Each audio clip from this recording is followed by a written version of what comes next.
के सामने रखते हैं, कुछ दो चार ऐसी चीज़ें रखते हैं जिनसे आपको समझ आएगी कि मंसूर अली शाह साहब के साथ हुआ क्या और वो चीफ जस्टिस क्यों ना बन सके। सबसे पहले तो बताया जा रहा है कि पीपल्स पार्टी और JUI इस बात पर मुत्तफिक थे कि मंसूर अली शाह को चीफ जस्टिस बनाया जाए, राजी थे। कमेटी में पहली मीटिंग में यही बहस हुई थी।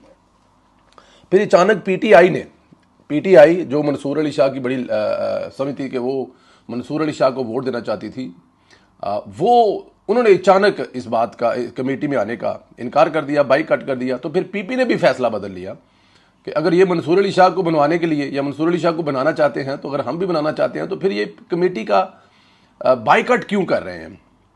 यानी यूं PTI ने बाईकाट के हुकूमत का ही अगर देखा जाए तो फ़ायदा किया है कि अगर PP ने अपने वोट, जो 3 वोट थे उनके, और 3 वोट अगर फ़र्ज़ किया कि अपना PTI के हैं 6 वोट, तो एक वोट जो आपको डलना था JUI का, MKM का, तो लड़ाई तो बन सकती थी वहाँ पर ना। लेकिन लड़ने के लिए गए ही नहीं है इमरान खान के खिलाड़ी, क्रिकेट के मैदान में घुसे ही नहीं है इमरान खान के खिलाड़ी, पहले ही बाईकाट कर दिया।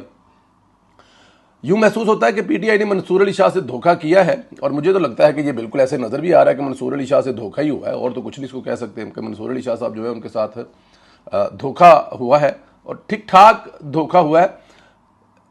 और ये अपने फ़ायदे के लिए देखें उस वक्त तक इस्तेमाल करते हैं जब तक कोई कारआमद रहते हैं। जब इनको पता लगा कि यार ये तो मंसूर अली शाह साहब तो अब ना बन रहे हैं ना किसी काम के रहे हैं, तो इन्होंने फ़ौरन जो है ना वो उसका इनकार कर दिया। ये आपको पता ही है इनका।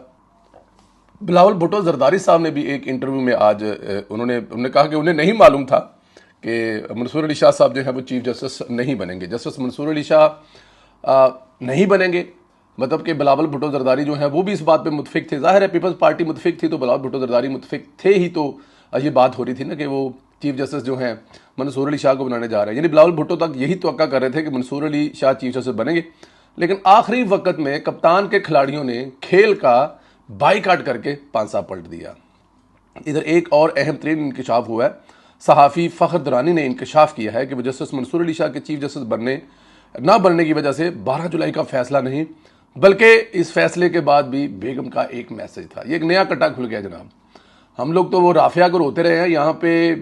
देखिए जजों पर जो इल्ज़ाम लगता है कि उनको घर से प्रेशर है, जो भी उन्होंने किया सुप्रीम कोर्ट का हाल, और इमरान खान साहब को इस नहज तक पहुँचाने में भी इमरान खान के ज़ाहिर है हर उसके बुरे काम पर जब सुप्रीम कोर्ट से पर्दे डलते आ रहे थे उनको रिलीफ मिलता आ रहा था, उसकी बेगमात का उसमें अमल दखल था। लेकिन ये फ़ख्र दुरानी साहब ने जो इंकशाफ किया ये बहुत बड़ा इंकशाफ है। जस्टिस मंसूर अली शाह ने महसूस नशिस्तों का फैसला सुनाने के बाद अपनी बेगम को व्हाट्सएप मैसेज किया, मैंने आपके लीडर का काम कर दिया है। मतलब उनसे घर भी नहीं गया। अगर आपने ये फैसला कर दिया है और बेगम का प्रेशर है तो बेगम को पता लग गया ना कितने कच्चे बंदे हैं यार आप लोग। इतना भी नहीं पता आपको? क्या आपने व्हाट्सएप पर एक मैसेज कर दिया बेगम के लिए, मैंने आपके लीडर का काम कर दिया। और महसूस सीटों का नशिस्तों का फैसला करने के बाद भाई आपने अपने ही घर जाना था ना।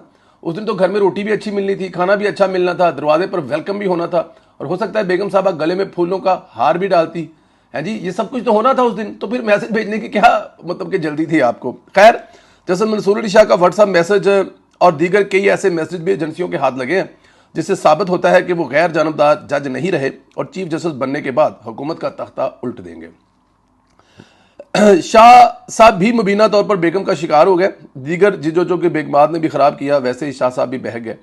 और ये अब देखें ना, अब सिर्फ इसको हुकूमत पे डाल देना कि हुकूमत ने ज्यादती की है, लेकिन इमरानी मोहब्बत ने मंसूर अली शाह जैसे अपराइट जज को खराब किया, चीफ जस्टिस नहीं बनने दिया। मेरा ख्याल है ये मुल्क का बड़ा नुकसान है। लेकिन इससे क्या फ़र्क पड़ता है इमरान खान साहब और उनकी पार्टी को? उनको तो अपना फ़ायदा चाहिए। अगर वो उनके किसी काम के नहीं रहे तो उनके लिए उनकी कोई अहमियत नहीं है। देखिए राणा सनाउल्लाह साहब, ख्वाजा आसफ साहब के उसके बयान को देखें जिसमें उन्होंने कहा था कि 25 अक्टूबर के बाद कुछ भी हो सकता है। मतलब उनके हाथ ये गेम लग चुकी थी कि 25 अक्टूबर के बाद अगर जस्टिस मंसूर अली शाह साहब जो है वो चीफ जस्टिस बनते हैं तो फिर काम जो है वो ख़राब होना। मुझे लगता है ये जहाँ से भी बात निकली है वही बात हुई कि साड़ी गल हो गई है।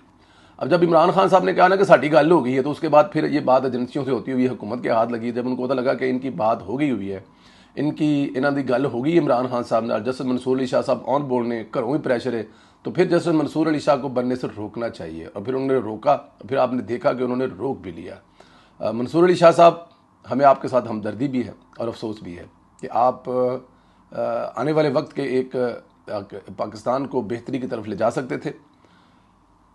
दो चार जो वजूहात हैं उनकी वजह से जो आपके साथ हुआ, मैं बस अल्फाज नहीं है कि मैं आपको कैसे अलविदा कहूँ। खैर, इधर जज बाज नहीं आ रहे, सहूलतकारी जारी है। जिस दिन से इमरान खान से मुलाकात पाबंदी है, इस दिन से मुल्क में कौन सा सुकून है? क्या प्रोटेस्ट नहीं हो रहा? पीटीआई की कोई हिकमत अमली काम नहीं आ रही, कोई इंतशार नहीं, लेकिन सहूलतकारों को सुकून नहीं। इस्लामाबाद हाई कोर्ट ने 3 बजे इमरान खान को अदालत में पेश करने का हुक्म दिया है। सिक्योरिटी इंतजामात करने का हुक्म दिया है। कहा है कि 3 बजे अदालत खाली होगी, यहाँ लाएँ, इनकी वकला से मीटिंग कराएँ, और जो गुज़श्ता 2 हफ्ते से आप नहीं करवा रहे। आप अंदाज़ा करें कि ये कितनी बड़ी सहूलतकारी है। क्या पाकिस्तान की तारीख में कभी ऐसे पहला हुआ है? क्या किसी कैदी को यूँ सहूलतकारी मिली? क्या कानून और इंसाफ की नज़र में सब बराबर नहीं? यहाँ ऐसा क्यों हो रहा है? इसी सहूलतकारी ने आज इमरान खान तक जो है उनको इंतशार को ज़िंदा रखा हुआ है। देखिए, जुल्फ़िकार अली भुट्टो जब अपनी बेटी से आखिरी मुलाकात करते हैं तो दरमियान में सुना एक टेबल रख दी गई थी कि दोनों गले से भी ना लगा सके एक दूसरे को, कि दरमियान में एक टेबल रख दी थी।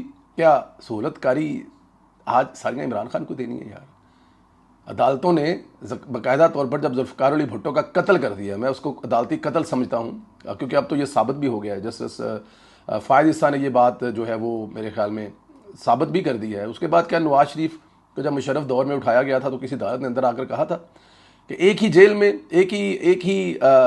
में इस वक्त मौजूद है नवाज शरीफ, हसन हुसैन और उनकी पूरी फैमिली, इनकी आपस में मुलाकात ही करवा दें यार, हमसे नहीं करवानी। तो कभी किसी ने सहूलतकारी नहीं दी। लेकिन ये मौजूदा सहूलतकारी मुल्क को ले डूबेगी, काफ़ी हद तक तो ले डूबी हुई है। हर दूसरे दिन एक उठता है जज जिसका नाम होता है ना पता होता है, वो इमरान खान साहब के बारे में ऐसी एक पॉपुलर लाइन लेता है। पूरा पाकिस्तान जो उस वक्त उस जज की ही बात कर रहा होता है। ये जो पॉपुलर लाइन है और पीछे जो सहूलतकारी है और पीछे जो बिगमात है, घर से निकलने से पहले राती घर ना आना, जगह साढ़े के लीडर का काम ना करके आए, तो फिर यही कुछ ही होगा। जस्टिस मंसूर अली शाह ने उम्रा जाने से कबल काजी फैसल को ख़त लिख दिया है कि आपको पता है जस्टिस मंसूर अली शाह आज उम्रे पर रवाना हो रहे हैं। इससे कबल उन्होंने ख़त में लिखा, उन्होंने कहा कि लोग हमारे अमाल देख रहे हैं, तारीख कभी माफ़ नहीं करती। कहा पहले भी लिखा करता था, तरमीमी आर्डिनेंस पर फुल कोर्ट बैठने तक खसूसी बेंच का फैसला नहीं बनूंगा।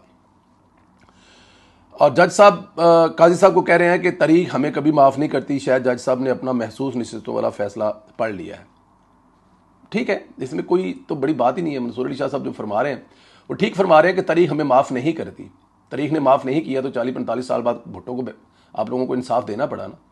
तो तारीख ही फैसला करेगी कि काजी साहब ठीक है या मंसूर अली शाह साहब हैं। उनका ख़त में ये लाइन बहुत ठीक है, बड़ी तगड़ी लाइन है कि तारीख हमें माफ़ नहीं करेगी।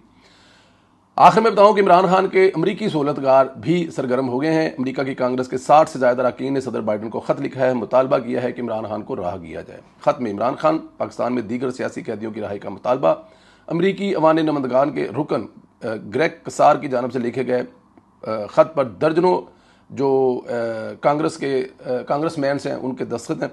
अंदाज़ा करें कि इन सैनेटर को पीटीआई की मजलूमियत नज़र आ गई, गज़ा नज़र नहीं आया, वहाँ पर मुसलमानों को जिस तरह से कत्ल किया जा रहा है वो नज़र नहीं आया। फ़लस्तीनियों के लिए तो कभी कांग्रेस के अरकान ने ख़त नहीं लिखा।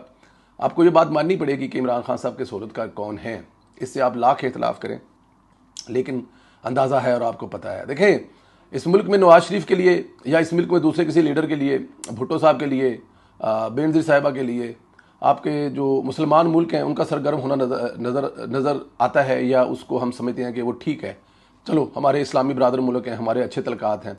लेकिन इमरान खान साहब के लिए ये इसराइलियों का सरगर्म होना ये बड़ा एक सवालिया निशान है। अगर वो इमरान खान साहब को यहाँ से छुड़ा के लेके जाते हैं तो ये बड़ी अच्छी बात है। पहले भी ऐसा हुआ है, लेकिन मुझे ऐसा होता हुआ नज़र नहीं आ रहा, क्योंकि इस वक्त इस्टेब्लिशमेंट को अंदाज़ा और पता है कि अगर इमरान खान यहाँ से बाहर गया तो वो बाहर बैठ के मुल्क तोड़ेगा। नवाज शरीफ जब बाहर गया था तो वो बाहर बैठ कर मुल्क तोड़ने नहीं गया था, और शायद ये बात उस वक्त मुशर्रफ को भी पता थी और ले जाने वालों को भी पता थी कि नवाज शरीफ मुहिब्बे वतन है। अब जो यहाँ से निकालने वाले हैं उनको भी पता है कि इमरान खान साहब जो है वो हमारे लिए काम कर सकते हैं, और काम क्या कर सकते हैं वो भी आपको पता है, पाकिस्तान तोड़ने का। तो इसलिए इमरान खान साहब जो हैं वो मुझे जाते नज़र नहीं आते। पाकिस्तान के तर्जमान दफ्तर खारजा ने अमरीकी कांग्रेस की जानब से बानी पीटीआई के हवाले से सदर जो बाइडन को लिखे गए ख़त पर रद्द-ए-अमल में कहा, पाकिस्तान अमेरिका के साथ तलकात को अहमियत की नज़र से देखता है, और तर्जमान दफ्तर खारजा का कहना है पाकिस्तान के दाखिली अमूर पर तबसरे सफारती अदाब और रियासती तलकात के मुनाफी हैं। ये खतूत पाकिस्तान की सियासी सूरत-ए-हाल की गलत आशनाई पर मुबनी है। मेरा ख्याल है कि ये जवाब जो है वो काफ़ी है कि खान साहब तो जेल च बह के ना किताबा लिखो। होना तो ये चाहिए ना कि जेल में बैठ कर इमरान खान साहब किताबें लिखे, पर मुझे लगता है जेल में खान साहब किताबें क्या लिखेंगे। खान साहब जेल में बैठ के गालियों की कोई नई डिक्शनरी ईजाद करेंगे। खैर अल्लाह पाक आप लोगों को अपने हिफ्ज़ मान में रखे। आपको क्या लगता है कि अमेरिकन सैनिटर्स के ख़त लिखने, कांग्रेसमैन के ख़त लिखने के बाद खान साहब को इसका कोई फ़ायदा होगा या नुकसान होगा? और मंसूर अली शाह साहब का दुश्मन कौन? उनकी बेगम, उनके दोस्त, यूट्यूबर, या किसने रास्ता रोका? पाकिस्तान पीपल्स पार्टी JUI, जब दोनों एक पेज पर थे तो शायद वो नून लीग को मना लेते। तो रास्ता रोकने वाले असल कौन है? पाकिस्तान तहरीक इंसाफ वाले जिन्होंने बाइकाट किया। इन तमाम चीज़ों पर अपनी राय का इजहार करें। अल्लाह ताला की ज़ात आप लोगों को खुश रखें। इंशाअल्लाह ताला आज रात को पाकिस्तान पहुँचेंगे, इस्लामाबाद, और फिर अगले 2-4 दिन लाहौर, और उसके बाद फिर वापसी होगी। ज़्यादा लंबा टूर नहीं होगा। और अभी थोड़ी देर बाद एयरपोर्ट, दुबई एयरपोर्ट, और वहाँ से फ़्लाइट इंशाल्लाह।